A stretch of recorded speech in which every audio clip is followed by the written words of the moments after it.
बिस्मिल्लाहिर्रहमानिर्रहीम। अस्सलाम वालेकुम। इमरान एडवोकेट बात कर रहा हूँ। आज की वीडियो नाजरीन जो है बहुत कॉमन सवाल है, और जो प्रॉपर्टी का काम करते हैं वो तो हर दफ़ा ही इस सवाल पे आके अड़ जाते हैं कि हमने जब प्लॉट बेचा है तो हमने पेमेंट किस तरह लेनी है। और खरीदार कहता है मैंने चेक बैंक के जरिए लेनी है, खरीदार कहता है जी नहीं मैंने बैंक के जरिए नहीं अदा करनी, मैंने कैश के जरिए अदा करनी है। रीजन क्या है इसकी, आज इस पर बात करेंगे, आपको समझाने की कोशिश करूंगा कि इसकी रीजन क्या है। जो लोग तो फाइलर हैं वो तो इस चीज को समझते हैं, जो नॉन फाइलर हैं, जो पहली दफा रजिस्ट्री करवा रहे हैं, उनको ये प्रॉब्लम अक्सर पेश आती है। और अक्सर बवक्त रजिस्ट्री ये लड़ाई पड़ती है, जी मैंने बैंक में पैसे लेने हैं, मैंने इधर लेने हैं। एक बंदा कहता है मैंने पे ऑर्डर के जरिए लेने हैं, दूसरा कहता है मैंने कैश देना है। अच्छा, अब बात कर लेते हैं ये पे ऑर्डर क्यों नहीं देते, कैश की बात क्यों करते हैं। पहले इसको थोड़ा सा मैं एक्सप्लेन कर लूं। क्या हो क्या रहा है हमारे मुल्क में। हमारे मुल्क में अगर 50 लाख का एक प्लॉट खरीदा जाता है तो उसकी डीसी वैल्यू 20 से 25 लाख रुपया बनती है। अगर एक बंदा फाइलर है या चेक के जरिए या पे ऑर्डर के जरिए पेमेंट करनी है, तो आप डीसी रेट पे जिस पे आपकी रजिस्ट्री लिखी गई है, आप उससे ज्यादा बैंक के जरिए ट्रांजैक्शन नहीं कर सकते। अगर आप बैंक के जरिए ट्रांजैक्शन करेंगे तो फौरन एफबीआर आपको पकड़ेगा। जो लोग दोनों अगर फाइलर हैं, बेचने वाला भी खरीदार, वो तो इस बात को समझते हैं। वो क्या करते हैं, रजिस्ट्री करवाते वक्त के 25 लाख मालियत की रजिस्ट्री लिखी गई है, 50 लाख का एक्चुअल प्लॉट सेल हुआ है, तो वो क्या करता है, खरीदार 25 लाख का पे ऑर्डर या क्रॉस चेक दे देता है बेचने वाले को, और 25 लाख जो है वो कैश की सूरत में दे देता है। फरोख्त कुनिंदा जो है उसको अपने लॉकअप में रखवा ले, उसको अपने घर में रख ले। तो कानूनन देखा जाए तो वो ब्लैक मनी में आता है, क्योंकि वो डॉक्यूमेंटेड तो होगा नहीं। डॉक्यूमेंटेड जो 25 लाख रुपया, वो ही एफबीआर जब आपने अपनी रिटर्न जमा करवानी है तो उसमें वो 25 लाख ही शो आप कर सकते हैं। हाँ, सम टाइम ऐसे होता है कि बेचने वाला कहता है जी नहीं मैंने तो 50 का 50 लाख ही लेना है, क्रॉस चेक के जरिए या पे ऑर्डर के जरिए, मैंने आपको 50 लाख का।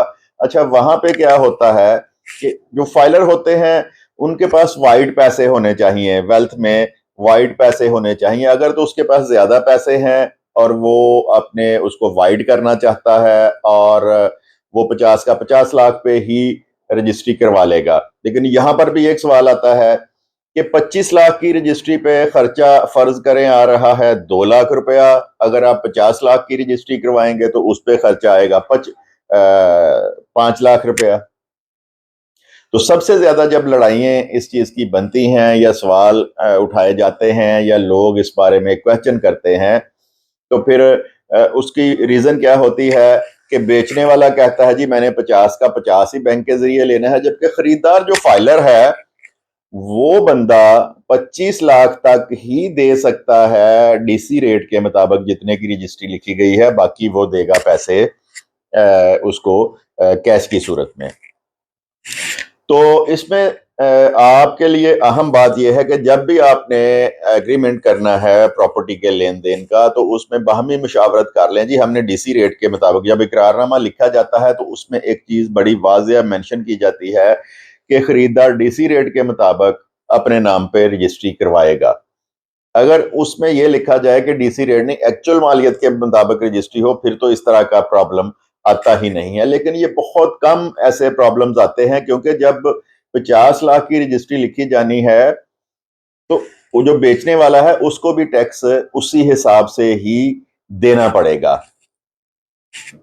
समझाने का मतलब आपको ये है कि इसमें जो सवाल किया जाता है कि हम पेमेंट कैसे करें, तो पेमेंट तो जनाब आपने करनी है डीसी रेट के मुताबिक ही, बाकी जो पैसे हैं वो आपने कैश की सूरत में ही देने हैं। लेकिन अगर एक बंदा फरोख्त करने वाला अगर इस बात पे अड़ जाए कि मैंने 50 लाख ही लेना है, तो फिर वो जहरीला घूंट जो है वो खरीदार को ही भरना पड़ेगा।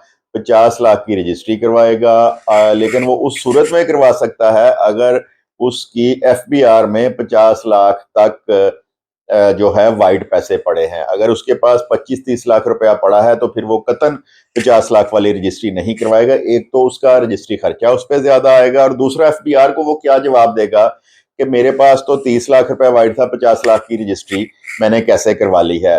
तो ब्रोकर हजरात और जो खरीदने और बेचने वाले हैं, ये वीडियो उनके लिए थी कि अगर आपने एक्चुअल मालियत पर रजिस्ट्री करवानी है तो जब आपने मुआहदा करना है प्रॉपर्टी के लेन देन का, तो उसमें इस चीज को वाजिया तौर पर लिख लेना है कि रजिस्ट्री हमने डीसी रेट के मुताबिक करवानी है या एफबीआर रेट के मुताबिक करवानी है। कानूनन अगर देखा जाए तो वो जो रजिस्ट्रियां जिस तरह हो रही हैं डीसी रेट के मुताबिक, डीसी रेट 50 लाख वाले प्लॉट का अगर 25 लाख बनता है तो जो ऊपर वाला 25 लाख है वो ब्लैक मनी में ही आएगा।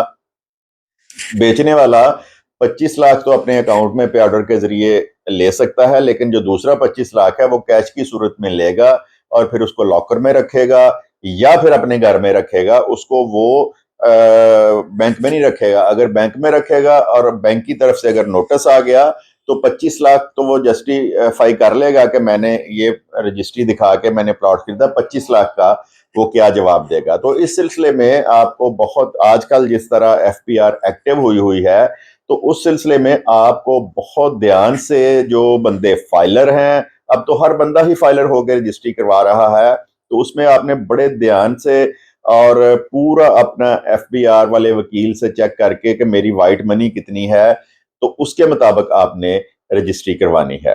तो आज की वीडियो का जो मकसद था, मेरा ख्याल है आपको समझ आ गया होगा कि अगर हमने पे ऑर्डर या कैश के जरिए पेमेंट करनी है तो हम कितनी कर सकते हैं और किस तरह कर सकते हैं।